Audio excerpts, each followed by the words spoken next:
Right, YouTube, so wow sly, snipped out today for a couple of hours. What is it we all say in the trade? To test something out, whether it be a day, a few hours or overnight. We're only going out to test something because it's a feasible excuse to get out and play in the woods. Just need some dirt time. Been mega stressed out the past couple of weeks, really stressed out. I'm not even going to walk down the bottom. There's no one down there unless they're camoed up. But yeah, I've done some changes to my wood gas stove, my gasifier. So I had to come out and try it out. Tried it out with some manufactured timber at home, but it's not the same. Chopping up some pine furniture in the garage. It seemed to work, but I thought I'd come out here and use the sticks that I'd normally find. Loads over there, broken branches, all dead. I was going to sling the basher up, that's why I got it all out, but there's just no point. I'm not going to be here long enough. No chance of rain. But as you can see, first thing I do is I get out, drop out the ground sheet, basher out. There's cordage and pegs in there, so I was just going to whip the basher up as a lean-to. But I'm not going to. So yeah, just out today just to have a brew, chill out and unwind. But I want to make sure the gasifier works, so next time I come out, if I'm relying on it, I want to make sure I've got no problems with it. Stood a load of sticks up inside it and then just broke a few little ones on top. I'm going to cheat to you today and use cotton wool and Vaseline. I could collect tinder, there's all sorts of bark I can use. I've only got a couple of bits of cotton wool left, so I want to use them. Just going to swipe them with Vaseline, lay them on top, get a spark to them, and hopefully that'll take.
As soon as you're finished with whatever you're not using, put it away.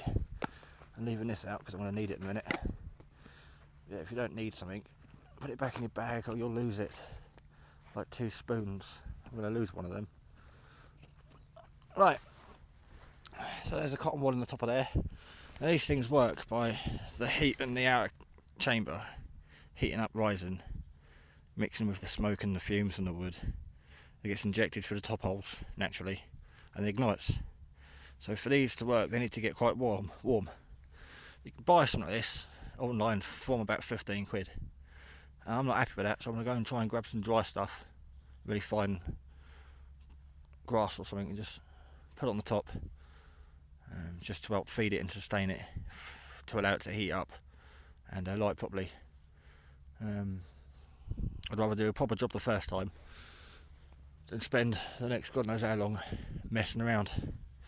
Now, this will do. Grab a few strands of this. It's dry. It's off the ground. Just gonna make a bird's nest out of this.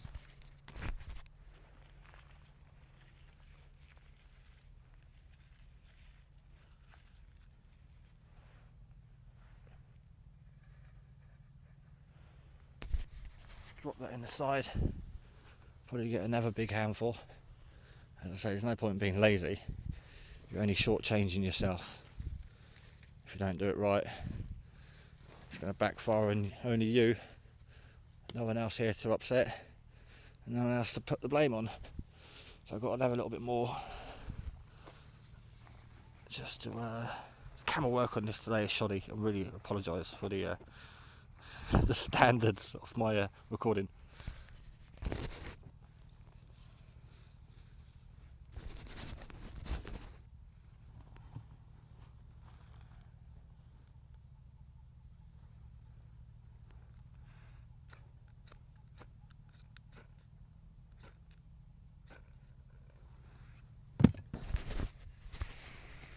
Right, first couple of sparks didn't really spark. Second lot was a little bit better. Very carefully not to smother it. My pokey stick. That stuff burns pretty damn quick. Right, pot stand ready, lid ready. Again, I don't know why I've took my gloves off, but it's just easier to hold my phone and work my phone with the gloves off. Nothing worse than getting dirty. No need to get dirty when you're out. Got wipes, but just stay clean. Right, I'm going to leave that for a few minutes. It does take a few minutes to actually ignite, but the perks of the benefits of using something like this is it's stealthy. When it does start lighting, there's no smoke. You get a minimum bit of smoke when it starts lighting, but it's so small, it's not like a campfire.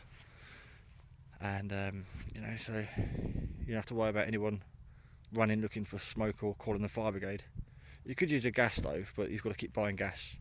Again, it's personal choice and preference. This is a lot lighter than a conventional stove because I don't have to carry fuel. Right, I'm going to tidy up and get the coffee ready. Ooh, there's a bird up there. Right, I'm just boiling a tiny bit of water just to clean the cup.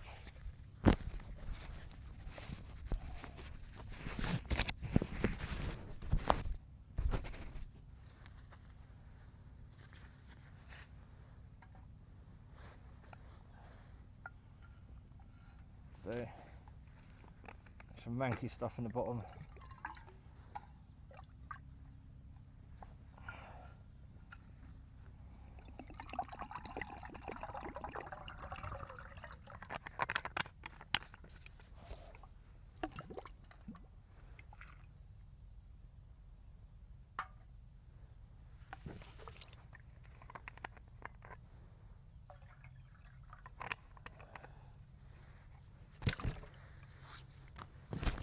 Better. Had some manky stuff at the bottom of the cup, so I just boiled a tiny bit of water just to rinse it out. Next time I pick that up, I'll be wearing my thick gloves.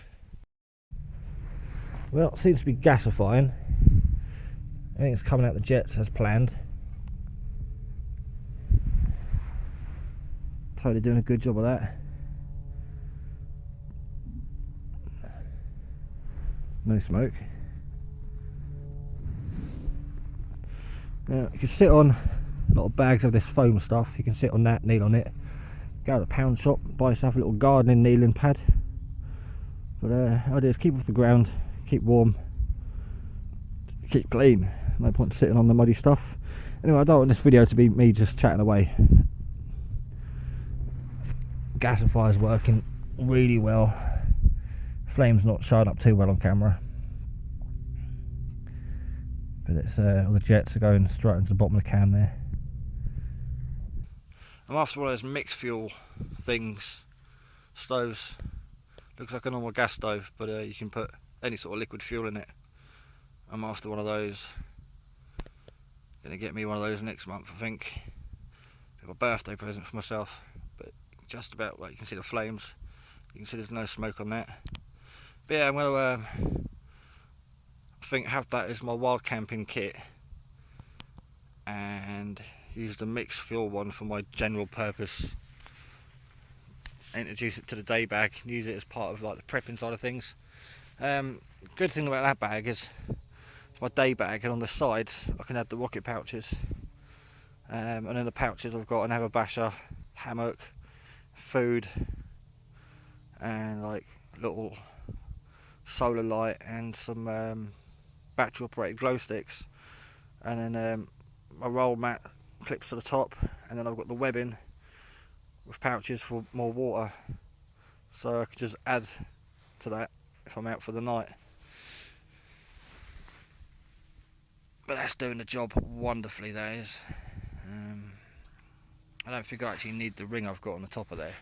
It's just to make the diameter a bit smaller, to keep the flames in one area instead of, you know, being all over the place. I don't think I need that top ring. It's too hot now to take off.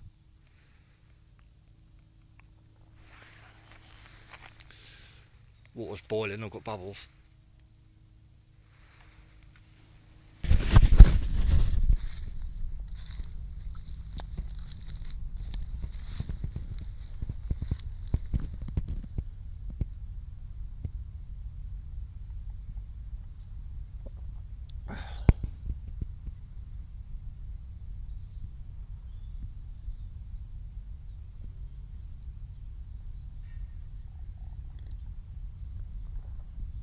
So quiet.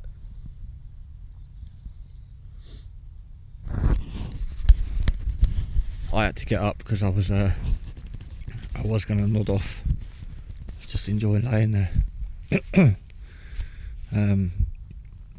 Emptied a gasifier. Just took it upside down. Just a tiny, minute bit of ash that came out. All the wood completely gone.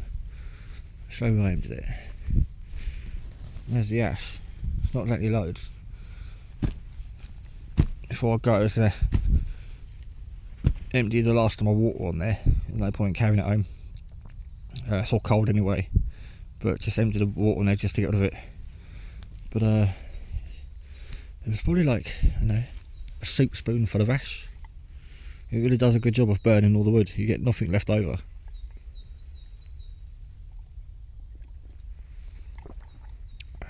So yeah, it tastes so much better. Normally I'll sit down for coffee for the day. I haven't got time, or you know, sitting there drinking it in a hurry, thinking I've got to get on, I've got things to do. But it tastes so much nicer when you've got nothing to do.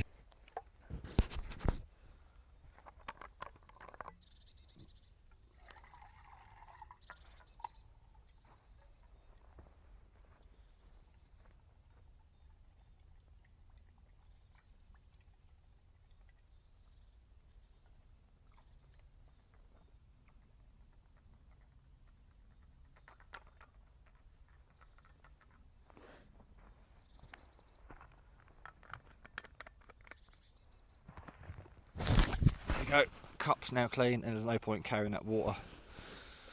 It's pretty much cooled down completely now. Couple more minutes and I can put that away.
So there we go. There's no right way or wrong way of doing it. If you're coming out here to chill out and relax, or you know, do some sketching or painting, or play on your radios, or just have a brew, there's no way anyone should say you have to have this stove, you need this ground sheet. Whatever works. £5 harpooning works as good as anything else. A lot of people like them. I've got a picnic ground sheet. You know, your stove is your personal preference, whatever you like to use. There are stoves out there that I don't have to buy a gas canister once every few months and I can light it in an instant. I like using that one. Again, you don't need a lot of kit. That's probably more kit than I need. You could probably use a smaller bag. What's that, 40 litres? 40 litre rucksack? 30 litre? Can't remember. Short back Bergen. I'm sure people will comment. Side pockets are 10 litres each. Yeah, I think that's 30 litres. 30 litre Bergen. And again, I can get smaller everything. My little bottle's just clipped on the side. So yeah, there's no wrong or right way. It's just whatever you need. Like, so many people have told me my saw is the wrong saw. I should buy a Laplander or these big fancy takedown saws. But when I'm only cutting up small things like that, and my fire pit is that big, I don't need a big 30-40 pound saw. Be a nice saw, don't get me wrong. It's not like they're bad saws, just don't need it for the 5 seconds it takes to cut up some wood. Right, well, I'm gonna toodle off home, back to reality, back to the concrete jungle and all that. Yeah, a really long-winded video. I haven't got a clue what I was call this. I could have just come out and tested it, the stove, but I wanted to like chill out and, you know, just relax. It's worth coming out. On the way here, I saw something I haven't seen and I passed it like a million times. It was a bank either side of the road, raised bank with all the trees in it. And I realised a big section of this bank wasn't a bank, it was actually the tree root. It was all exposed and it had grown bark on it. So half this bank on the side of the road was actually a tree. Like a root. It was like as big as that, but laying down. And I thought it was the bank. Well, the amount of times I've gone past that and never noticed it. And then at the end of the road, the corner, some guy was looking for a farm down the bottom. And he printed out a map of the farm, but not a map of the roads. Of course, we all know nothing signposted out in out in the middle of nowhere. So they give them directions.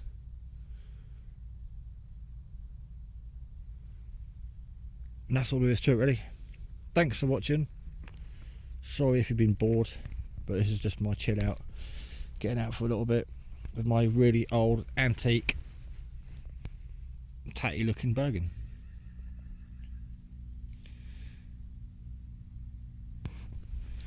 And the rally, like Marmite in it, rally.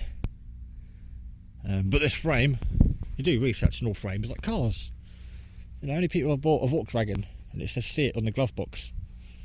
Company who make this frame supply it to Rally, Muddy Fox, someone, I don't know. There's about 4 companies that buy this frame and they all stick their badge on it. There's another car as well. I don't know. It's a really expensive top of the range car you can buy, and it's got Ford Mondeo parts in it. Can't remember the name of it. I can't remember now. But yeah, a lot of people hate Rally. But like, not all. No, the frame, probably the rest of the parts aren't actually made by the company who put their badge on it. Like Rover, City Rover, was it? Made by some Vietnamese Viet company, Vietnamese or whatever it is. Can't speak. Got the wrong teeth in today. Yeah, and all Ford, all Rover, I'm a sticker badge on it. It's made by someone completely else. A smart car, Mercedes, Mini, BMW. Same with mobile phones. A few years ago, I used to do a lot of work phones. The amount of times I took apart a Motorola and the speaker inside said Nokia. TVs, they may say Bush on the front, but they've got the same insides. The speakers all come from the same factory and just go on to different tellies. Strange. I wonder if it's the same about bags.